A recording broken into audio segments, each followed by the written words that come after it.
Assalamualaikum warahmatullahi wabarakatuh. Perkenalkan, nama saya Roy Triduryanto, NIM 04295986 dari Prodi Ilmu Administrasi Negara. Di sini saya akan menjelaskan pertanyaan-pertanyaan yang ada di tugas 1 mata kuliah logika.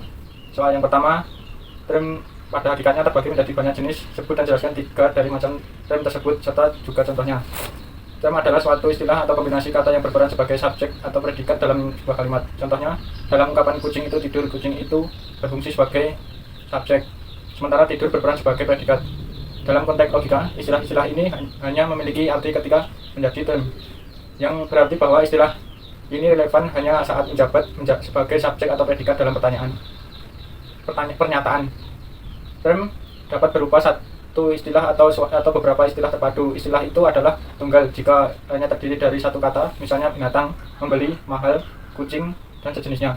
Sedangkan term disebut majemuk jika tersusun dari 2 atau 3 kata yang membentuk suatu kesatuan dan berfungsi sebagai subjek atau predikat dalam kalimat. Contohnya, jam dinding itu mati, lapangan bola kaki itu penuh rumput, dan sebagainya. Term dibagi beberapa jenis. Salah satunya 1. Term singular. Istilah ini secara jelas merujuk pada satu orang, benda, atau kelompok tertentu. Contohnya, selamat, orang itu, kesebelasan itu, dan sebagainya. 2. Term partikular. Istilah ini menggambarkan hanya sebagai dari keseluruhan, yang berarti mencakup lebih dari satu, tetapi tidak mencakup semua yang ada di bawahnya. Contohnya, beberapa mahasiswa, kebanyakan orang, 4 orang pemuda, dan sebagainya. 3. Term universal. Istilah ini mencakup seluruh area beserta semua elemen di bawahnya, tanpa ada yang boleh terlewatkan. Contohnya, semua orang, setiap dosen, kera adalah binatang, dan sebagainya. Soal yang kedua, menjelaskan dan memberikan contoh bentuk sesat pikir logical fallacy.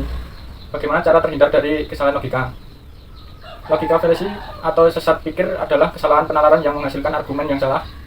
Argumen ini seringkali tidak didasarkan pada bukti atau fakta ilmiah, serta cenderung mempengaruhi orang lain. Kesalahan logika merupakan penilaian atau argumen yang muncul dari proses berpikir yang buruk atau kesalahan dalam penalaran. Dapat dikatakan bahwa kekeliruan berpikir adalah kesalahan dalam penalaran yang menjadikan argumen tersebut adalah salah dan tidak rasional. Kesalahan dalam penalaran ini biasanya dapat dibuktikan dengan keberadaan fakta ilmiah. Cara agar terhindar dari logical fallacy: 1.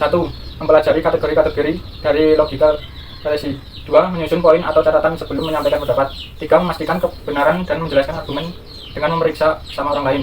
4. Mengacu pada referensi yang relevan dan telah terbukti akurat. Demikian penjelasan tugas 1 dari saya. Sekian, terima kasih. Wassalamualaikum warahmatullahi wabarakatuh.